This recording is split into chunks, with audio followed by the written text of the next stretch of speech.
अस्सलाम वालेकुम जी, welcome to my YouTube channel. जिसको देखो दुबई से जापान जा रहा है, हर बंदा दुबई से जापान जाना चाहता है। अच्छा, एजेंटों ने आजकल ये नया एक नारा लगाया हुआ है, चलो चलो जापान चलो।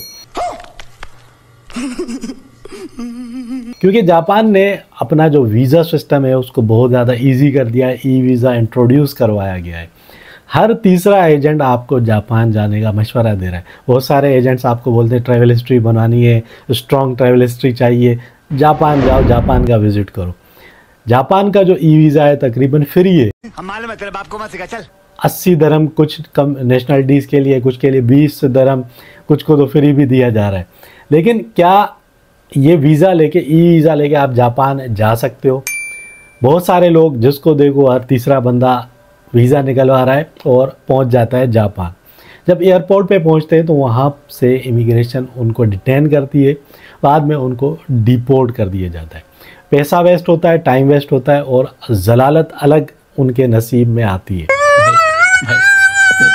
इस जलालत से बचने के लिए सबसे पहले ये आप जान लो कि जापान का वीज़ा मिलना बहुत इजी है, लेकिन जापान के अंदर एंट्री मिलना बहुत ही ज़्यादा मुश्किल है। जापान का जो इमिग्रेशन है वो बहुत ही स्ट्रॉन्ग इमिग्रेशन है। हर किसी को जापान में एंट्री नहीं दी जाती। बहुत सारे लोगों को जापान से डिपोर्ट कर दिया जाता है, क्योंकि ये जो ई वीज़ा है ये टूरिस्ट वीज़ा है। टूरिस्ट लोगों के लिए इंट्रोड्यूस करवाया गया है जापान की तरफ से। हद से ज़्यादा लोग जापान पहुंच जाते हैं। एक कोटा होता है हर साल के इतने लोग इस कंट्री से आ सकते हैं जापान, लेकिन उस कोटे से ज़्यादा लोग पहुंच जाते हैं। दूसरी बात, ऐसे ऐसे लोग जिनको बात तक करना नहीं आती, जब उनसे इमिग्रेशन सवाल पूछती है कि आप जापान आए क्यों, जवाब नहीं दे पाते। उनसे पूछा जाता है कि भाई आप हो कौन, आपका मकसद क्या है जापान आने का, जवाब नहीं दे पाते। इंग्लिश नहीं आती, गेटअप उनका अच्छा नहीं होता। मतलब उन लोगों को देख के आप ये समझ लो कि इमिग्रेशन ऑफिसर को 100% डाउट होता है। वो पाकिस्तानी भी हैं, इंडियन भी हैं, बांग्लादेशी भी हैं। ख़ास करके इन 3 कम्युनिटीज़ के लोगों को भर भर के जापान से डिपोर्ट कर दिया जाता है। एयरपोर्ट से ही एंट्री ही नहीं दी जाती।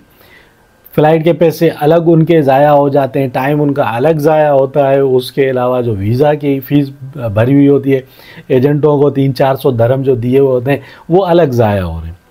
देखो, जब तक आप एजुकेटेड नहीं हो, आपको बात करने की तमीज़ नहीं है, आपको जापान जाने की ज़रूरत नहीं। दूसरी सबसे इम्पॉर्टेंट बात, आप जाते हो जापान और आप बोलते हो कि हम टूरिस्ट हैं। जब आपका पासपोर्ट चेक किया जाता है, उस पर सिवाय यूएई के और किसी मुल्क का वीज़ा नहीं होता, किसी मुल्क की एंट्री एग्ज़िट स्टैंप नहीं होती। इसका मतलब आप 100% झूठ बोल रहे हो कि आप टूरिस्ट हो। चीटिंग करता है तू, क्योंकि आप टूरिस्ट हो ही नहीं। आपका जापान जाने का मकसद ही कुछ और है। भले आपका मकसद वहाँ पे जाके घूमना फिरना है और वापस आ जाना है, लेकिन क्योंकि इमिग्रेशन ऑफिसर ये देखता है कि जब आपने किसी और कंट्री को विजिट नहीं किया, ऐसे ऐसे कंट्री जो बहुत इजी हैं, मलेशिया, सिंगापुर, थाईलैंड, आप ऐसी कंट्रीज़ में नहीं गए, आप मालदीव नहीं गए, आपने जो अज़रबैजान है वहाँ ट्रैवल नहीं किया, आपने ऐसी कंट्रीज़ में ट्रैवल नहीं किया, डायरेक्ट मुंह उठा के आप जापान आ गए कि हम टूरिस्ट हैं, हम डायरेक्ट जापान घूमेंगे। तो जापान जाना कोई आसान काम नहीं है। जापान का वीज़ा आपको इजीली मिल जाता है। एजेंटों ने ये जो आजकल धंधा चलाया हुआ है, चलो चलो जापान चलो, मेरे भाई जापान का वीज़ा इजीली आपको मिल जाएगा, लेकिन वहाँ जाके आपको ख्वारी होगी।